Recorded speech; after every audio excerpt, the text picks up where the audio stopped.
Let's we talk about அக்கா தங்கச்சி love. அக்கா தங்கச்சி ரொம்ப லவ் எல்லாம் அவ்வளோ வெளியில எல்லாம் காமிச்சுக்கிறதே கிடையாது, அப்படிதானே? பட் உள்ளுக்குள்ள அவ்வளோ லவ் இருக்கும்.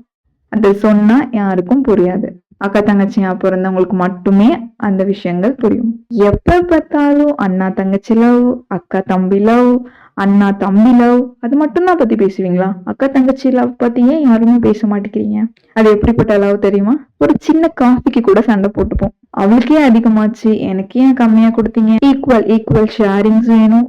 எந்த திங்ஸ் எடுத்தாலும் அக்கா ட்ரெஸ் எடுத்து தங்கச்சி போட்டா சண்டை, தங்கச்சி ட்ரெஸ் எடுத்து அக்கா போட்டா சண்டை. அவளோட எந்த திங்ஸையும் இவளுக்கு கொடுக்கறதுக்கு அவளுக்கு மனசு வராது. இவளோட எந்த திங்ஸையும் அவளுக்கு கொடுக்க அவளுக்கு மனசு வராது. எப்போ வரைக்கும் தெரியுமா? அக்காவுக்கு கல்யாணம் ஆகுற வரைக்கும் மட்டுமே.